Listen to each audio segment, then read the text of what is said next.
a lot of fun facts. Pick the ones you like. You can call me an asshole, but I always find myself giggling when I see a grown man running for the train. I'm not talking about guys that are dressed in like regular everyday clothes, because in that case they're probably running to get to the doctors or to an appointment at their kid's school or something, and that's no laughing matter. I'm talking about a grown man in a business suit just full out racing, running underground at downtown crossing. That makes me laugh. I never find myself laughing at non-men though, because in that case they're usually wearing high heels, and running in shoes that were socialized for women to wear them is really no laughing matter. It is what they're wearing that tends to make me laugh though, like a business suit, sensible shoes, briefcase in hand. It just looks like they're really prepared, you know? Like they've got it figured out, like they've got a plan for their life, or at the very least, a plan for how their day is going to go. And yet, chasing something is an open admission that things are not going as planned. There's always a next train coming, right? That's what they say. Why chase them? Just catch the next one. If it's not meant to be, it's not gonna happen. Just wait it out and let things happen naturally. That's what they say. I am a 35-year-old single woman, and I have missed a lot of trains. A lot of missed opportunities, a lot of I'll catch the next ones, a lot of just wasn't meant to be. My first crush was in kindergarten. It was on a boy named Matthew. I liked him so much because he would wear this sweater all the time, and I thought that it was really cute. It was brown, the sweater, with these red and green and blue brick patterns all over it. I think I actually have a lot more memory of the sweater than I do of Matthew himself. Because there's just something about crushes that's kind of weird, you know, that you just remember how you feel and don't really remember the person quite as much. And at least for me, in order to maintain a crush, you can't really get to know the person all that well. I always find that when I start to get to know a dude, I tend to lose my interest in him. So I figured that my crush on Matthew was probably pretty short-lived, like most of my crushes were. So maybe that's why I don't have a whole lot of memory of him. Once a crush dies, it really just escapes from my mind. I really just forget all about them. You know, the train exits the station just as quickly as it came in, and they're dead in my heart and dead in my mind from there. I wanted to write him a love letter, Matthew, this crush of mine. But like I said, I was in kindergarten, so I didn't know how to read or write. But what I did know what to do, or how to do, was to ask my big sister for help.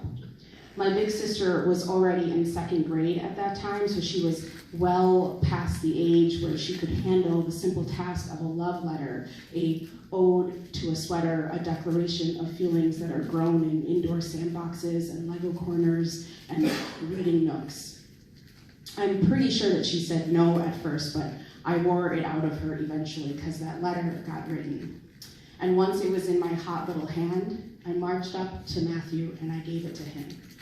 He responded with a look of confusion because, like I said, I was in kindergarten and I didn't know how to read or write, and Matthew was also in kindergarten, and so he also didn't know how to read and write. So he took that letter, the first open declaration of my heart on a written page, and he gave it to our kindergarten teacher, and I promptly got in trouble for inappropriate behavior in the kindergarten classroom.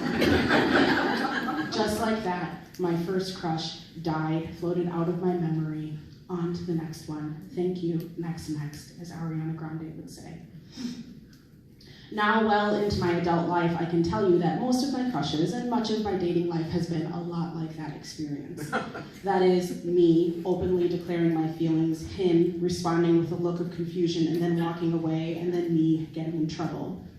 These days, the trouble is mostly with my heart, though, because it's this lesson that life has been trying to teach me over and over again since I failed to completely retain it way back when in kindergarten. Like, maybe just hold back a little bit. Maybe don't say everything that you're feeling. Maybe just let things happen. What's meant to be will be. You could just wait it out, all in due time. Let things happen naturally.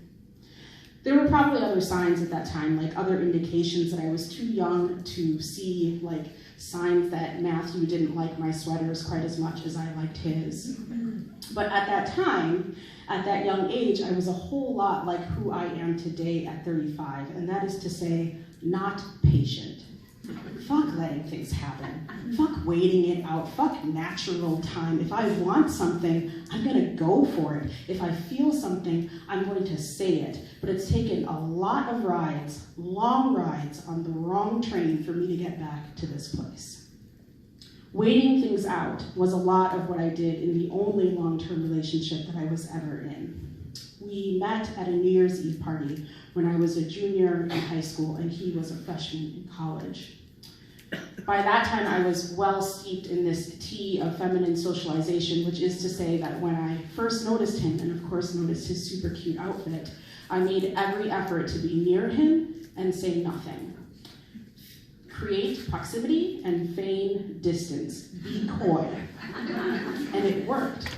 He wrote me a note of his own, his name and his phone number scribbled out onto a piece of paper, like a brown paper bag torn off. And just as my hand reached the door to leave that New Year's Eve party, Jay came up behind me and he said, "Hey, Theresa, if I gave you my number, would you call me?" Ignoring the signs is a lot of what I did in that relationship, or rather, refusing to see the signs. The first time that Jake cheated on me was maybe 6 months into our 4.5-year-long relationship. He lied about it at first, of course. A friend of mine saw him, and when I confronted him about it, he lied completely straight to my face. I don't remember how long or what I did to wear it out of him, but what I remember is that that night ended with a whole lot of tears and him giving me his childhood baby blanket to comfort me.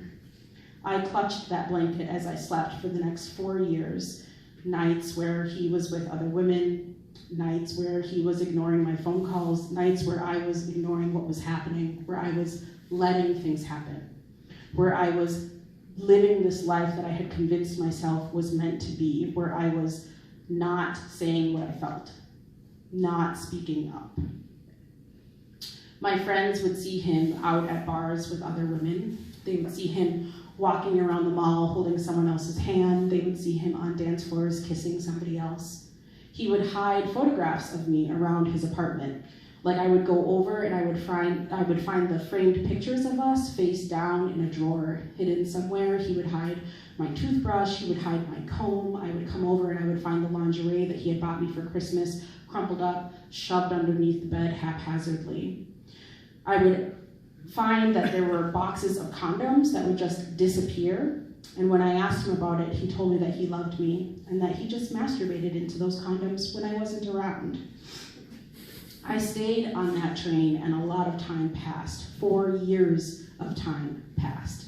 By that time, I was approaching my senior year in college and I was thinking seriously about this life that I was planning out for myself. And at that time, I was still living life like those guys underground at Downtown Crossing, like dressed all proper in a dress suit, sensible shoes, carrying a suitcase, and convinced that having a plan was what was going to keep me from missing the train that I was meant to be on.